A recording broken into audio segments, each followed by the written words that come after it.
Uh, Pranams to everybody.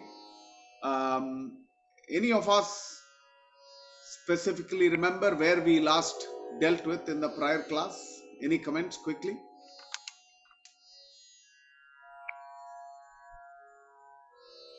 It was a couple of weeks ago. The prior class was in Hindi, so it was a different subject altogether. It was a generic. Okay, Hare Krishna. I believe what we have done is we finished chapter 59, and now we are talking about, uh, you know, after Rama's message had been communicated by Sumanthara to the elderly couple. The elderly couple are in a state of agony, thinking of the fact that they are missing Rama, and in that state, they are lamenting. So Kaushalya's agony. What is Kaushalya's agony? Kaushalya says she wants to go to Rama, and then um, she's rolling on the floor, trembling, all sorts of expressions in the absence. Nayamam yatra kakusta Sita yatra cha Lakshmana tan vina shanamapi atra jivitum na utsahe hyaham. I don't want to जीवितुम na उत्साहे. I have no interest. उत्साह नहीं है मुझे जीने का. I have no interest in living without Sita and Rama. Take me there to them. So at that point, Sumanthara says, what are you, Bashpavega Upahata Savacha Sajjamanaya. In a very faltering voice, he's telling them, listen, what is Rama's state? You should abandon the sorrow that you're in. Rama will live he's living without any agony. You have to give up your sorrow. He's living well. And Rama and Lakshmana have their one, by abiding by Satya, just by following what their father has told them, they are actually going to heaven. And what are you crying about? Yes, you should be crying when your son is going to hell. But these both brothers are going to heaven by the wonderful activities that they have been able to do. So here there is a discussion of what is Sita's state. So then Sumanthara is saying, what about Sita? How is Sita feeling? He's saying Sita is like a child.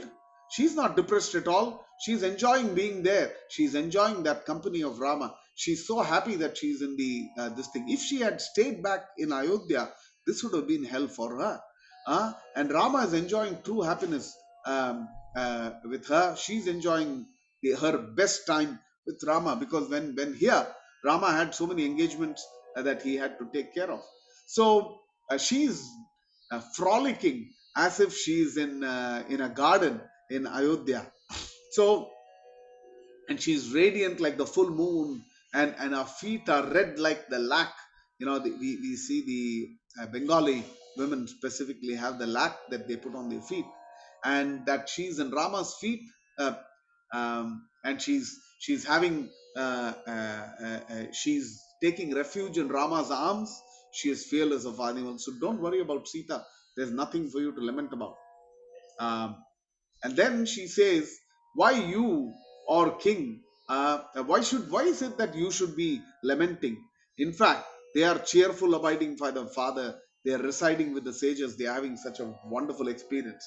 And the parents, what happens many times we see, can any of you give me an example where a parent is lamenting when a child takes to spiritual austerity? Can any of you had an experience where a parent is so worried when a child is actually practicing some austerities or a difficult endeavor? Anybody? Hare Krishna Prabhu, the word lamenting might not be correct, but then we have a story from Chaitanya Charitamrita itself that Sachi Mata was so much worried of Mahaprabhu taking sannyas, so she requested that he should be in and around her. So he promised her. So that lamenting word, I'm not sure, but we have that example. Thank you. Hare Krishna. Okay, great. Thank you for that. Anybody else? We see this quite a Hare lot with Krishna the Prabhu. young children. Yes, Prabhu. Hare Krishna Prabhu, this is Jayant. Yes, Prabhu, Jan. again, not much of a bhava of lamenting, but in fact anger. When Lord Prahlad Maharaj takes up devotional service, his father Hiranyakashipu was getting angry on him. Nice. We see this many times amongst the youth. Specifically, say if one youth is practicing, suddenly starts Ekadasi or suddenly becomes a vegetarian, then the mother is saying, "Oh, कुछ खाता नहीं है, ये कैसा ये भगवान बोलता है क्या ऐसा भूखा रहना चाहिए? Where is this given?" All of those things start in their head. So, for a mother to be able to see a son uh, in a difficult situation is very difficult for the mother. So she's grieving constantly about that. So what happens next is a very, very interesting thing. Let me get to that chapter. Just give me a quick sec.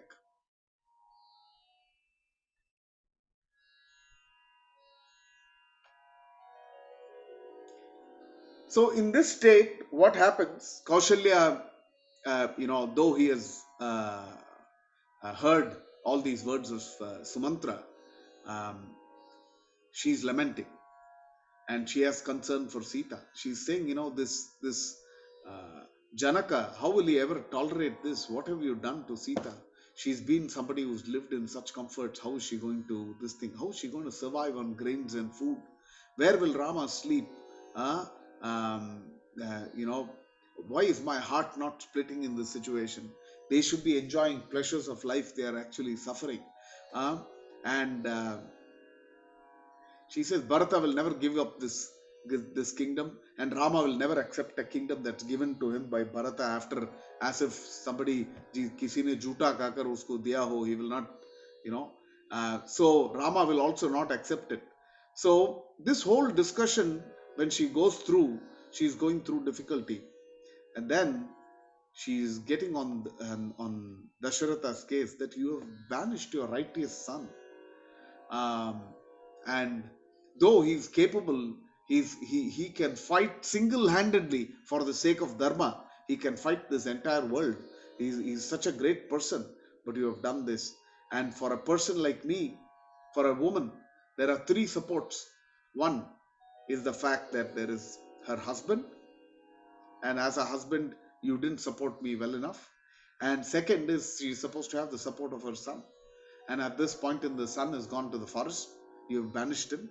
And third uh, is the relatives, and all of the relatives are so at this point in time in so much pain and suffering that they don't remain here to actually be able to support me also.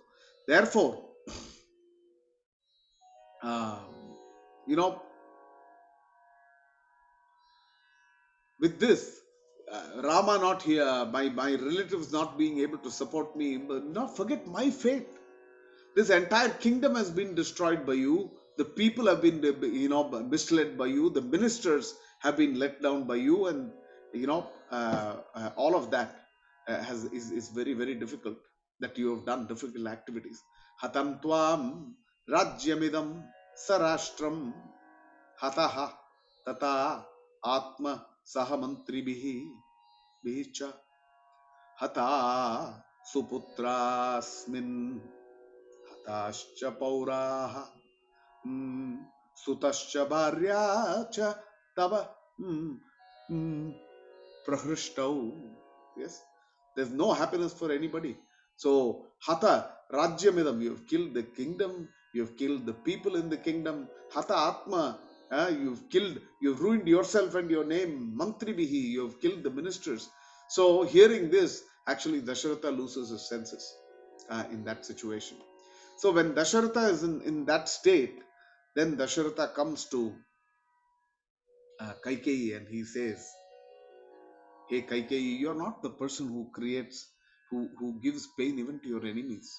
So why is it that you're making this treatment to me? Yes, I've done a mistake. Yes, but uh, you know, even if a husband is doing a mistake, you should be in a position to forgive him. But you are actually in this state where I feel I'm not going to live anymore. In this state, you're tormenting me by your words. Please forgive me. Don't do this." So um, then Dasharatha faints after listening to all these words by Kaushalya. Um, and then when he wakes up from that state, heaving, breathing deeply in that state, when he wakes up, um, he regains his senses. Then he sees Kaushalya. Then again, he's becoming afraid of that situation. So he requests that please don't be so harsh on me. Don't speak unpleasant words to me. So when Kaushalya sees Dasharatha as having his hands folded in front of her, uh, she immediately breaks down, um, and she says, "I'm so sorry I put you through this state, but you should understand that it is a fact that the separation from my son is what is creating me this pain." Um, uh, and if there is a state that a woman's husband has to implore from a woman that please don't do this to me, she loses both this world and the next world. She says, I know dharma and I know you're a truthful husband. Even an untruthful, useless husband should not be treated in this manner. I'm sorry to have put this through. And then she says, it's the grief that is destroying everything. Grief, we all know, is a destroyer of all good qualities. And here, I've spoken out of pain. I've been very, very cutting in my words. Um, it's just that as a Kshatriya, if you expect a blow from an enemy and you get a blow, you're in a position to take it because you are expecting it. But sometimes when you're at war, it is even an unexpected blow that's coming from an enemy. Yes, but even that can be endured. But unexpected grief cannot be endured. It is very, very difficult. That's the kind of situation that I've been put that through this. So, Guru Rapi na vichalyate, Guru na api na vichalyate. This is the Bhagavad Gita. In a very, very difficult situation, also, a person who's well situated, he will not be shaken. When he says this, then Dasharatha falls back. Now we are going into the Sravana Kumar story zone. So please listen attentively. Um, so when Dasharatha at that time is remembering and he says, I think now I remember what has happened. What is it that I did to deserve something like this? And he says, he basically discusses the law of karma. And he says, when a person, sometimes you put different seeds. Once I tried multiple seeds, and when they are very small, you are not in a position to recognize which seed is which. It becomes difficult.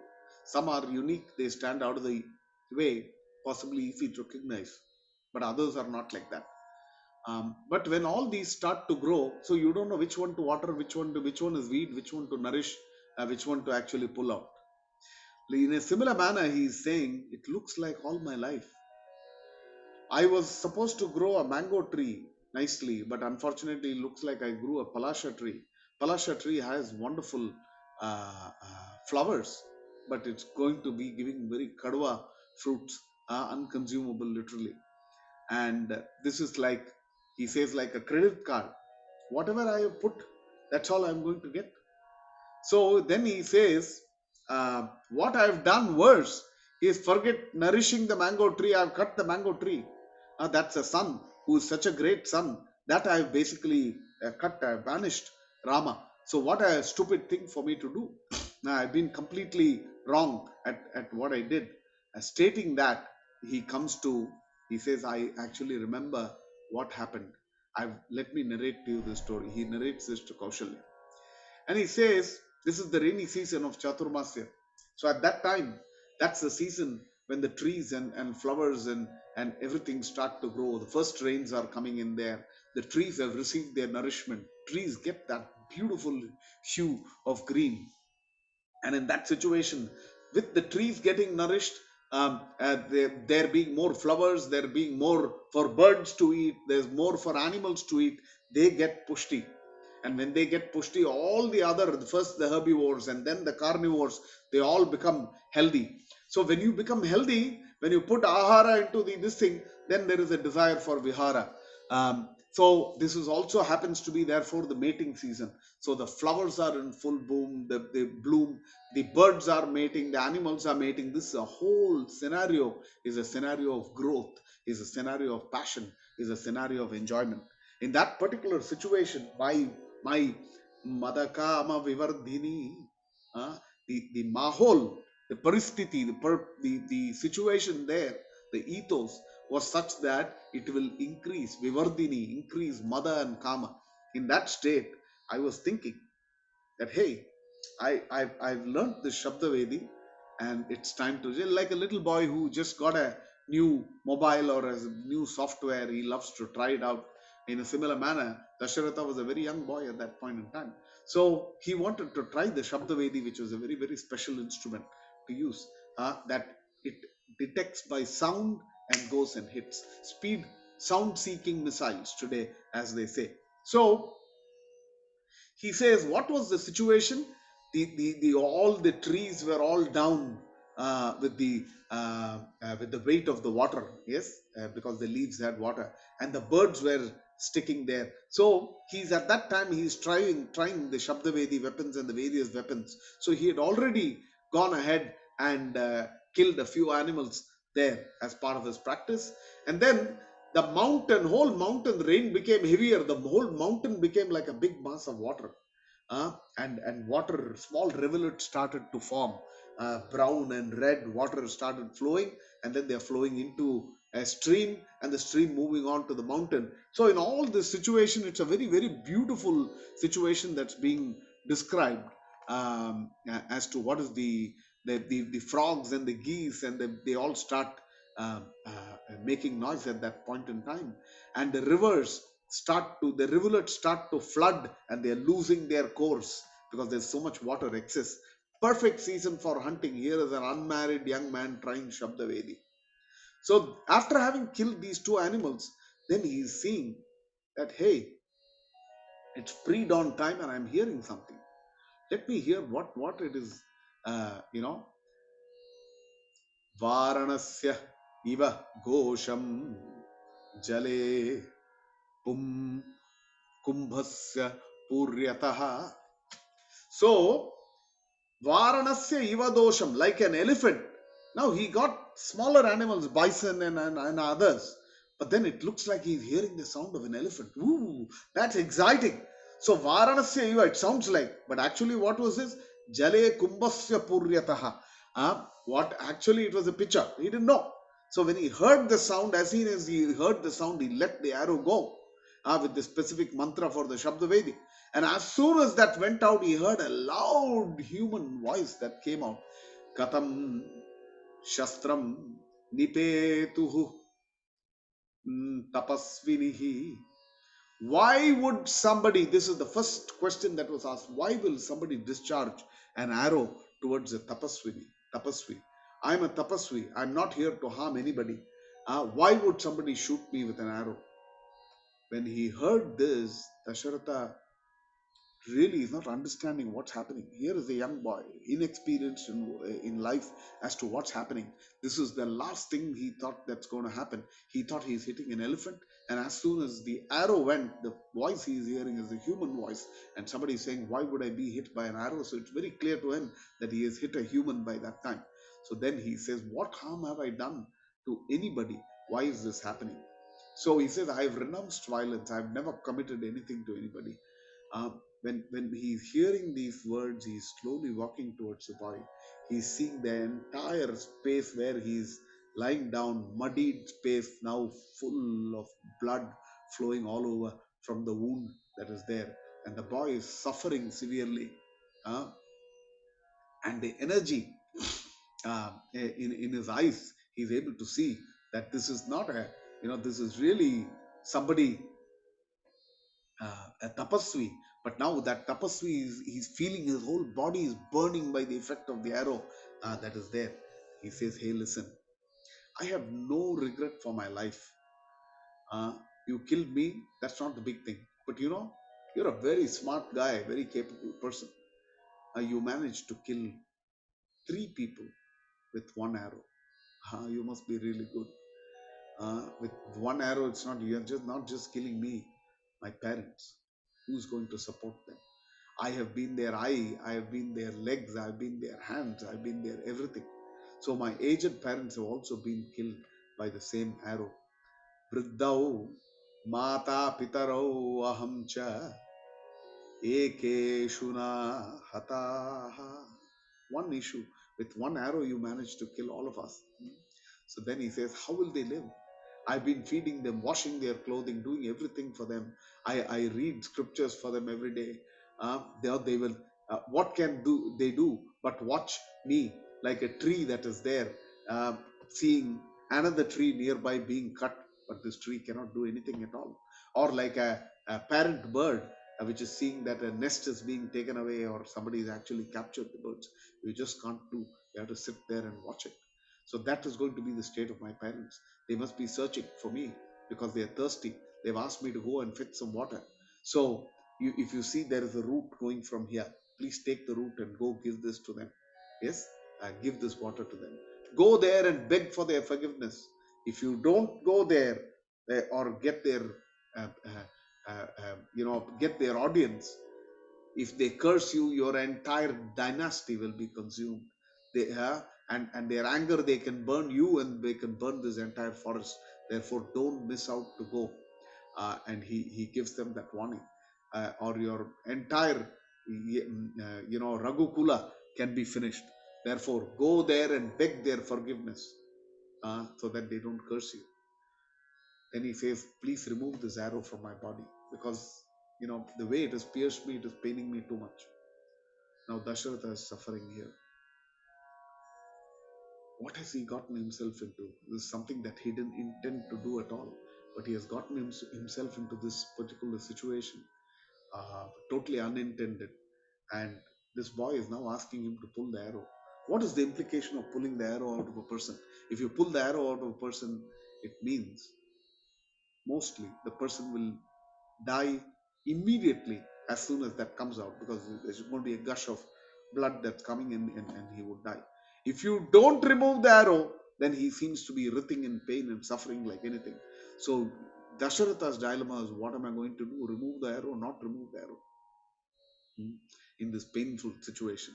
So then the Rishiputra says, listen, I'm in excruciating pain. My legs and hands are twitching. I'm being plunged into death with intense agony. He said the following words with great difficulty. Um, he said, I'm calm. I'm now calm. So the fear from my mind is no more there. Yes, but remove this arrow. Don't be afraid. When he sees Dasharatha's pain, he's thinking of Dasharatha's situation. He understands that Dasharatha is thinking that he's done the sin of killing a Brahmana. So the boy says, don't fear. I'm not a Brahmana boy. I'm born to Vaishya parents. And therefore, even there, he has concern and feelings for Dasharatha. Then Dasharatha goes ahead and removes the arrow. And as soon as he removes the arrow, the boy goes and dies. So he dies there. So then Dasharatha goes to the parents, slowly takes that route. It's raining heavily. As he is approaching that place, the parents are able to hear that somebody is coming there. So then the father and the mother start talking. They are sitting there like wingless birds. Ajata paksha iva mataram kagaha stanyam pibantam vatsaha kshudartaha. So like that, the parents are now yearning for the little one, for their son. So they are saying, what happened to you? Did we do something wrong? Why did you get delayed? What took you so long? Did you go and play in the water? I know you're a young man. Your mother has been anxious as to why you didn't come. Why didn't you even make a call? Send us a WhatsApp, send us an SMS. We didn't know what was happening to you. Did we do anything that is disagreeable to you? Did we speak something wrong? Did we hurt you? You are our heart, you are our eyes, you are our legs, you are our very life. Huh? uh, Hearing all this, he's just standing there. Dasharatha doesn't understand what to say.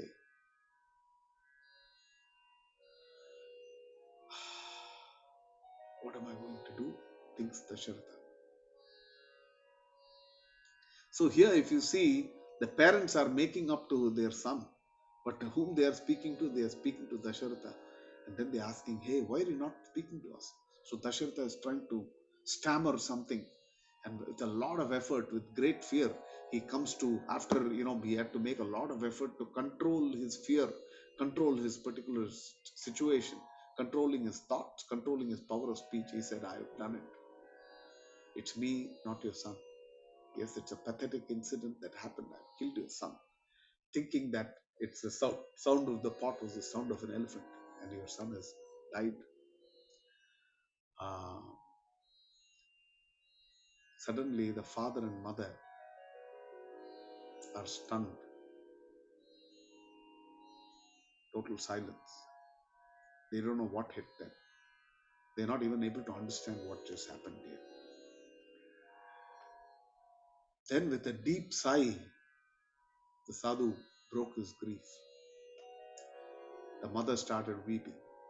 In that situation, the Muni says, if you had not come here to break this news, your head would have burst to 1,000 pieces. If a Kshatriya kills somebody knowingly, specifically if it is a Vanaprasthi or if it is a sadhu, uh, this sin, even Indra can be punished by that kind of a sin. But if it's done unknowingly, uh, then you can be saved. And that's why you're still alive and standing in front of me. If you had not come, uh, forget you, your entire Ikshvaku Vamsha would have been destroyed. And then he says, please take me to my son. Here is Dasharatha. Dasharatha carries these two parents there. And these two parents go there. When he takes them nearby, they're trying to find where the son is in all that uh, messy, watery, bloody situation. And then he takes their hand and puts it on the son. And then they feel their son and they are lamenting. There's a huge section of Vilapanam there. The sage is asking, you speak to us so nicely. Why are you not speaking to us? Are you angry with us? Why are you lying on the floor in this manner? Am I no longer dear to you? Why are you not embracing me?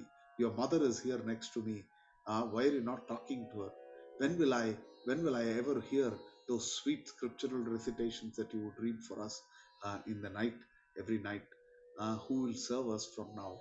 Who is going to be taking me for doing my Sandhya oblations? Who helps me with my sacrificial offerings that I have to make? I'm incapable of working. How am I going to feed and protect your mother? Uh, uh, he's completely in a wretched state, pitiable state, crying. And father is saying, please don't leave us and go. This is the last thing that we expected at this point in time. Don't go today. I will come with you tomorrow. Both of us will go to meet Yama. And then the boy gets the fantastic blessings of his powers. May you attain that state that Dilipa, Shaibya, Janamejaya, and all of these, Nahusha, Sagara, Dundumara, all these great rishis. And may you get the benefit of study of scriptures, the practice of asceticism, of one who has given land in charity, of one who has actually taken care of sacred fires. May you attain that state that the monogamists attain, which means the monogamists, we are talking about those who uh, don't marry more than one person. You see what a great uh, aspect that is. If one remains, a man remains married to a single woman, he gets great merit and benefit for that. Offering 1,000 cows in charity, may you get all of those. And then with those blessings, they go ahead and perform the final obsequies for the boy. When the final rites is performed, then the Muniputra uh, sees that the boy is actually ascending at once and goes there and is with Indra. They are able to see. Uh, and then he says, by the virtue of this, hey, Papa, Mama, look and hey, Hare Krishna, look at me. I've rendered this service to you, and just by that merit, look at what state I've attained. And he was completely, that whole thing was completed enthusiastically. Then he says, the father tells Dasharatha, please kill me with the same arrow. Pick that up, kill me. And then he says, listen, I'll pronounce a disastrous curse. Just as I am now suffering from this grief caused by my son's death, you shall also die from the account of separation from your son. Killed as you killed an ascetic who was unaware as a kshatriya. Uh, you will not get the merit of killing the sin of killing a brahmana. Uh, but you have to face the dreadful situation that you have caused to me. You will face the same situation. This is coming from the Muni. So he lamented and he died on the same pyre. And then um, the Muni, what happens is Dasharatha is able to see that the Muni and his wife are also going back to their son and being with them. So, from this particular segment, it's very, very important to understand that we all need to be supporting our elders and our parents. We need to take inspiration from the Muni Putra here, and instead of sending them to old age homes or not caring for them, we are always ready to do for the next generation, but we are not ready to do enough for the prior generation. Therefore, it is a great dinacharya for all of us to be able to read for our parents. Yes, and that we should treat our parents well. We should go offer obeisances to them on a regular basis. These are very, very important things. So, mm, at that time, Dasharatha comes back to the present and he says, actually, I am on the verge of death. I'm able to see that the curse told me that when I am separated, at that point I will die. And this is definitely coming to me now. So, as a young boy, I did whatever I did, but I'm bearing the consequences of that. Yes, at this point in time. So, saying this, what happens? Dasharatha, uh, in a very, very pitiable situation, in the night he goes to sleep. Nobody knows what is happening there. Uh, and in that situation, Dasharatha passes away alone. Look at the fate of a king. He's a king. He's got such a big kingdom. He's got thousands of subjects, thousands of people that are there with him. But there is not even one wife next to him at the point. Because Sumitra and Kaushalya have been crying all night for many, many days now. They were completely tired. So they were lying down a little away, both of them, and they were asleep, and they were so deep in sleep they didn't realize anything. Dasharatha seems to have peacefully passed on in the night. How did they come to know? In the morning, every morning, there are these great singers and other people who come there, who sing the praise of the king, who actually sing auspicious songs which bring about auspiciousness, which remind us of the Lord. So when those people come there, and there are a few women who are specifically authorized to walk into the king's space, wake him up in the morning, etc. So the birds are all there, the veena is playing, the women and the eunuchs are there in the service, scented water, turmeric, all of the different medical herbs that the king uses on an everyday basis for him to take bath. Everything is prepared, fully ready. But when they are going there to see in the bed, the king is not still up. Why is he not up? They go a little closer and then they see there seems to be no activity. One of the ladies, the elder, who is authorized to do something like this, goes there and touches Dasharatha's body, and they're able to see the body has gone cold. So then she sees his breathing and realizes that this is the what was feared has happened. So trembling, tave परिताश्च राज्ञा प्राणेषु shankitaha. So she immediately had that doubt, went and checked out and realized that he's passed on. So as soon as the women became apprehensive, they went and told Kaushalya and Sumitra. When they come, it is very, very clear that the king is passed on. And in that state, Kaushalya and Sumitra start to cry. And Kaushalya cha Sumitra cha Putra Shoka Parajite. Because of Putra Shoka, they had gone to sleep. But when it looks like the king had died in sleep. Akranda Shabdena Sahasodhataha Chetane. So they came to understand that he had passed on. Seeing this, Kaushalya and Sumitra immediately fall on the floor, weeping, crying in that particular situation as Vilapana in the fact that Dasharatha has passed on. So instantly, everything that was joyous in the palace, everything was gone. And here is a great king who has won thousands of battles, who has thousands of people as his subjects. He has got many wives, who's got great and capable sons, who's got servants unending. He passes away without having anybody next to him. Hare Krishna. So this is the demise of Dasharatha. So at that time, immediately, Kaushalya is grieving for the king. She takes the king's head, and puts him on her lap. Mm, Tam agnim iva samshantam ambuhina ivarnavam. Like agniviva samshantam. Yes. Um, a bright fire has suddenly become extinguished, and a huge ocean of good qualities and capabilities has now been emptied of water. So, in that situation, Kaikeyi is saying, Kaushalya is talking about Kaikeyi, saying that you, by what act you have done, you have actually destroyed Raghukula. Uh, and in this situation, even Rama is unaware that I have now become a widow. Forget me, you can think of Janaka's great grief, and this may even cause his death. I do not want to live. Please allow me to pass on with Dasharatha on this pyre. So then the people who take decisions in situations like this, the council, the ministers, they all come together, and it seems there is a designated set of people who manage this kind of situation where somebody passes on accession, who is to come next, what is to happen.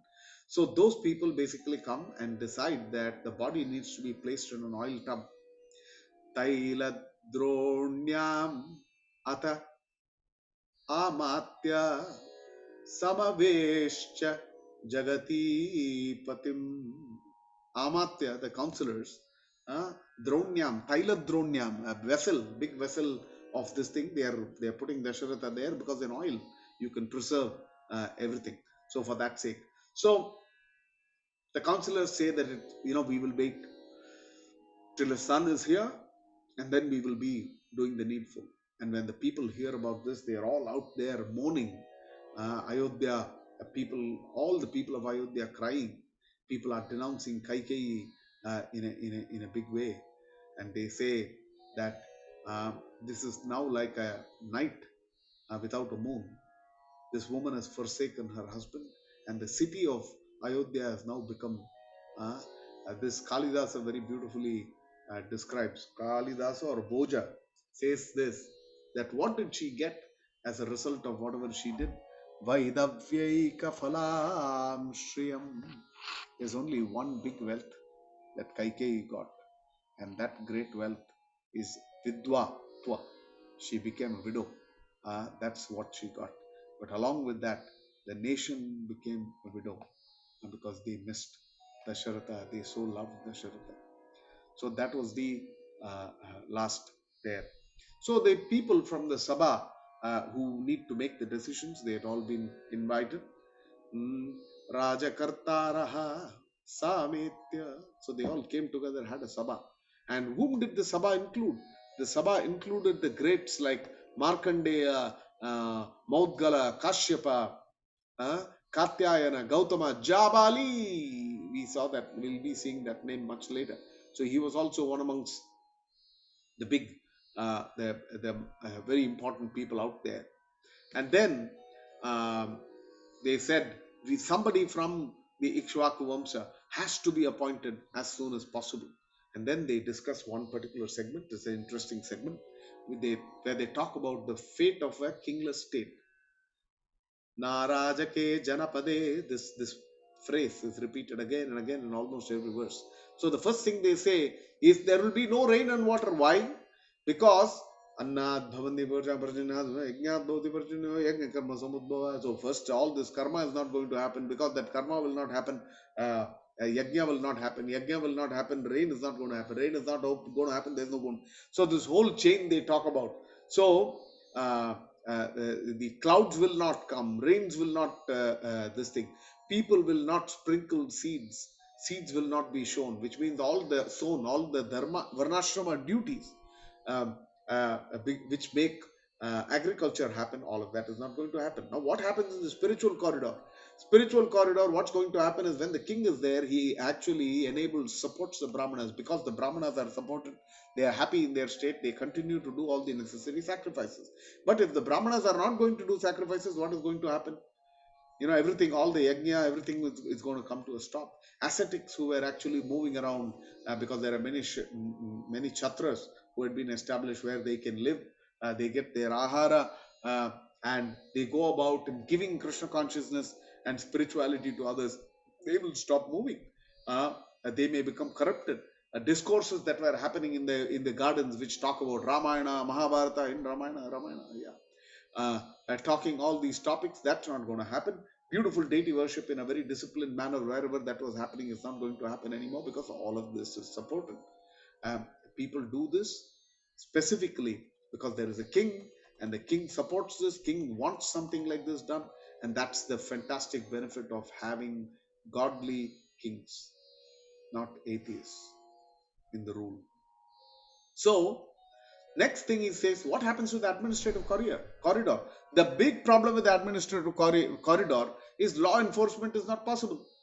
That is when all these fellows start to take bribes, and they bought over the police system. You can't enforce law enforcement is a problem. So it's like a dog eat dog society. Valmiki says it's a fish eat fish society. How often do you see dogs eat dogs? It's a very rare commodity. Yes. How often do you see fish eat fish? That's an everyday activity in the oceans. The bigger fish are falguni tatra mahata jivo jivasya jivanam. That's always happening. So they say that's what going to happen to society. Everybody lives the way they want, and if it's even detrimental to others, they don't care. And there is going to be no kata, no nothing. What's going to happen to the economic corridor? Businessmen are no more going to see safety. What's going to happen? Then they're not going to sleep well properly because of that. And if they don't get sleep, then they're not going to function well. This is going to harm business in a very big way. Other thing is, who's going to establish safety for travel? Who's going to establish safety for the trade routes? Who's going to actually dig the rivers to see that trade is possible? All of those things are organized because Varnashrama is there, and who heads Varnashrama? The king sees to it that all of the aspects are there. If the king is not there, it's all going to be a problem. If we don't give appropriate protection to the wealthy, uh, the traders, the importance, the economy is going to take a beating. And this is true even today. We see that there are many Gulf states like Dubai became famous during the COVID time because Dubai provided a very quick action was taken that people had to wear masks, people had to be indoors when necessary, people were vaccinated in a timely manner. In many kingdoms which profess freedom, many countries, this could never happen in a timely manner. So people suffered big scale, and so many people died. So all this could be prevented nicely. uh, when there is a king, he can take a decision and enforce what has to be enforced. If it's just democracy, it's not going to be easy at all from that perspective. So, protecting the wealthy by creating such a good Vatavaran, Mahol, Dubai became famous. A lot of people wanted to come and live because many other countries were very dangerous to live in. So, people, Dubai got the reputation of being a safe place, a safe haven to live in. So this is important to be able to give that confidence to the business community. What happened to the happiness corridor? He says actually all the big gardens that are constructed, the big sabhas where programs are going on, drama, dance, and then currently you have the Cinema Actors Association. Oh, they need to be protected. They need to be supported so that the best of them will come out there, entertain people. Everybody will be happy as part of that. Other generic things to say that Young ladies wearing very nice jewelry will not be sporting the gardens.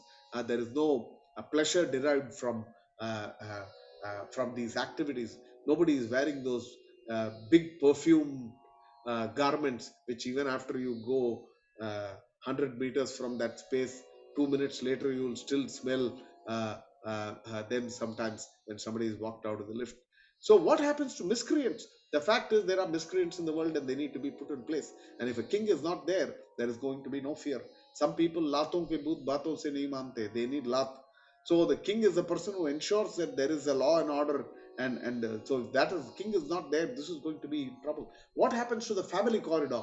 The family corridor is going to have trouble because when the king is not there, the sons are not going to listen to the father. The wives are not going to be taking care of things that they do. The men are going to be astray. All of these problems will come. What happens to the warriors? The warriors, when there are people who tell me that when they live in Nasik, for instance, they say there's a lot of military cantonment there. There's a big military presence there. So you see the flights flying all over you. You see army officers walking around that space, which means with all that you naturally feel a sense of safety. What was happening in Ayodhya? Every day they would hear the arrows flying, zoom, whizzing past. Bow and arrow practice would happen, and then the clapping of the cord, because they are holding the string, and when they hold and when they leave it, when the string comes and hits back the skin of the made of dog skin, they have gloves that is made so that the hand doesn't get hit. So that sound, and then when they are actually going to do, they also have cymbals where they are clapping, and bases the symbol at that time they shoot.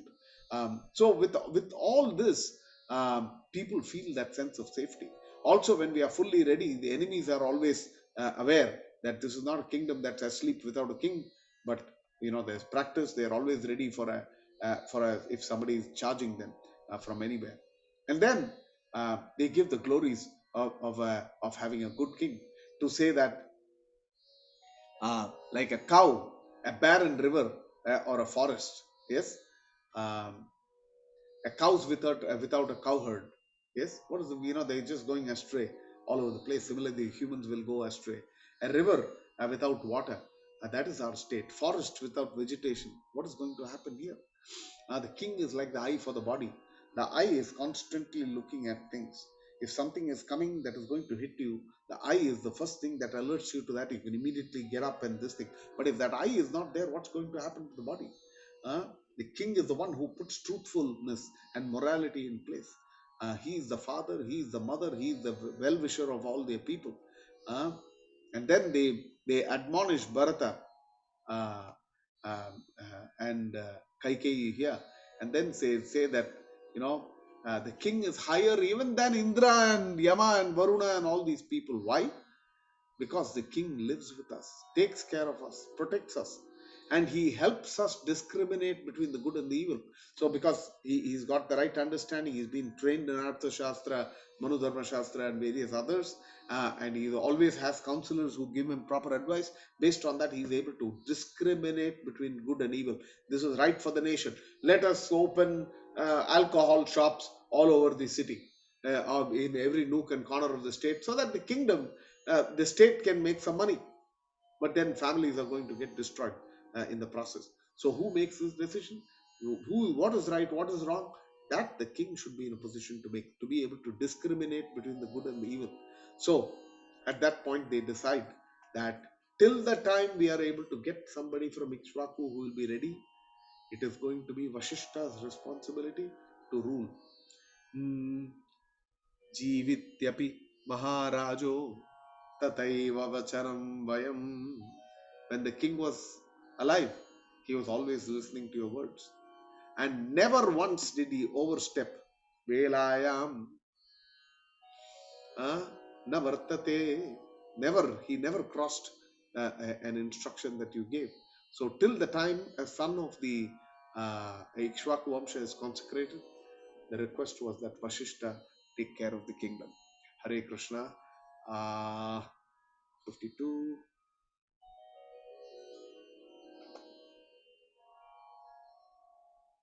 So with that, we will close for today. We will see what's happening in the next chapter. Is basically that messengers are being sent out to Bharata. So we will start with chapter 68 in the coming week. Do I have any questions, comments? Are there things that I have missed out in this which I had covered more in detail previously? Can anybody share any comments in that connection?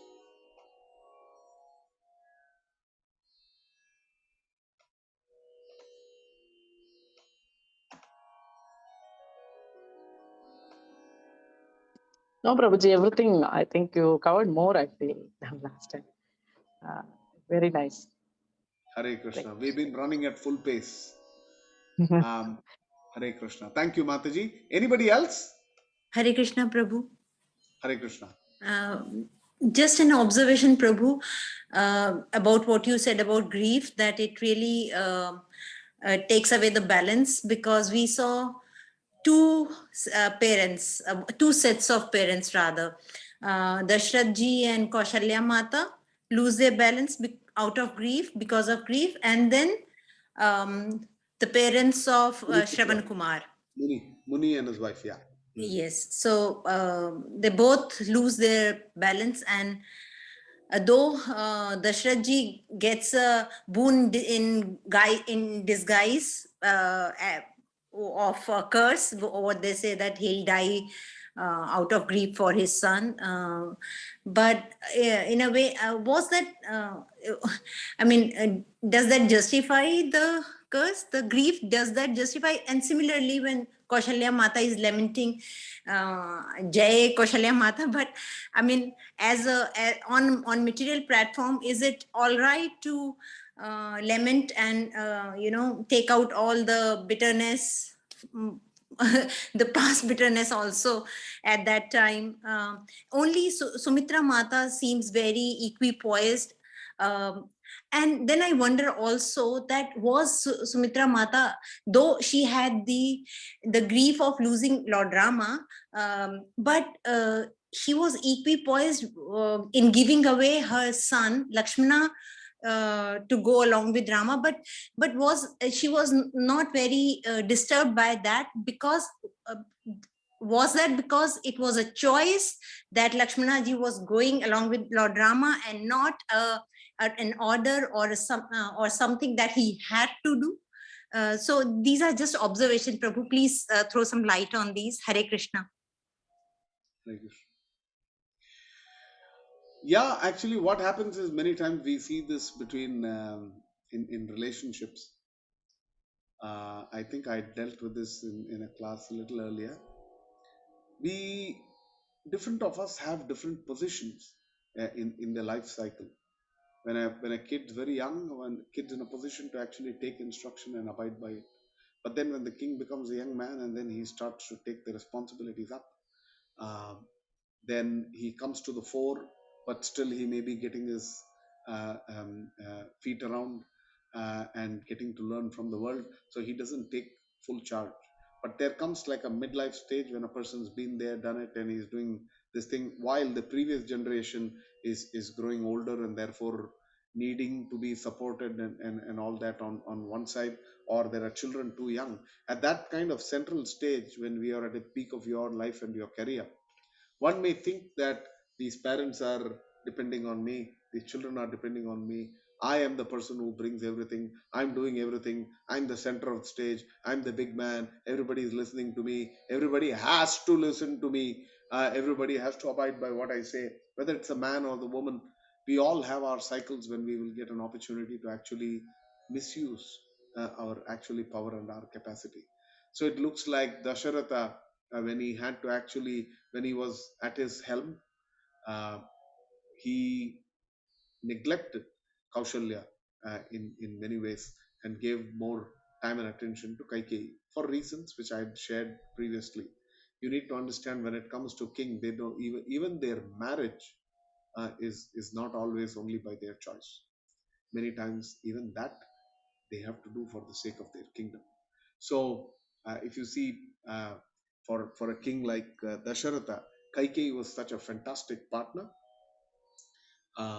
because she was capable of discussing politics with him. She was capable of riding the chariot, going hunting with him, fighting a battle with him. She's capable of discussing matters of the kingdom. While here was Kaushalya, who was a mother, who was a devout, a devotee, and a very, very spiritually orientated person. Is she the one who is going to fight, go to the battle to fight with him? So if you see, in many ways, Dasharatha had to do what he had to do. But what happens when we are at the helm of things? Sometimes we tend to neglect some segments, but that will come back to us at a later point. When this person becomes very old, you will see, when if he's been a very cruel dictator, Hitler at home, then if you see, the children will reciprocate in a similar manner. So sometimes this, an eye for an eye kind of thing. You did like this to me before, now I'm doing like this to me. This is a very, very painful situation, whether it is a man doing it, whether it's a woman doing it, whether it is towards the children, towards elders, either ways.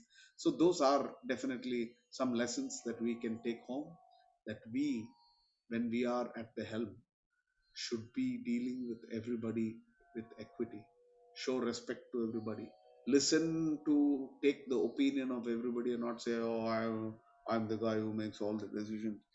This doesn't work. So that's one thing. Yes, it is coming out in a big way here.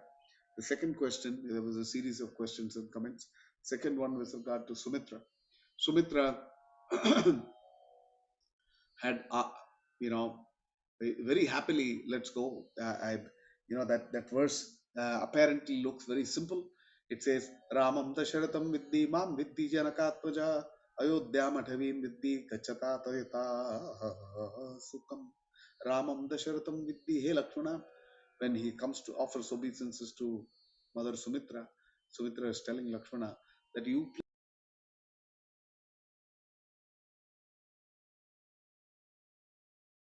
that Sita is me, your mother. Ayodhya Matavim Vitti. You need to understand that Ayodhya, for you, the forest, is now Ayodhya. Gachata Tayata Sukam. Please go happily. Why would she say something like, why is a mother sending her son off happily? Then the question is, then the Acharyas explain the other meaning of the same shloka. Ramam Dasha Ratam Vidhi. To say the Dasha is also means the bird. So one who has his Ratha of bird, it refers to Vishnu. He is the one who has Garuda as his Ratha. So Ramam Dasharatham Vidhi. Understand that Vishnu is Rama. Mam Vidhi. Mam refers to Sita. And refers to Lakshmi. So Lakshmi, Mam Vidhi Janakatmaja. Please understand that Lakshmi is Sita. So whom are you going with? You're going with Mahavishnu and Lakshmi. Therefore, Gachata Tayata Sukam. Hey बच्चा जल्दी जाओ, ऐसे सेवा का मौका नहीं मिलता. You will not get an opportunity to do such wonderful seva. Therefore, Sumitra goes ahead and encourages Lakshmana to go in that direction. Sumitra, yes, is known to be a very equipoised, very learned lady who so ably was always supporting. Look at her beautiful desire. She had two sons. One son who did great service for the Supreme Lord, and one son who did great service for the Supreme Devotee Bharata. Hare Krishna. Any other questions, comments?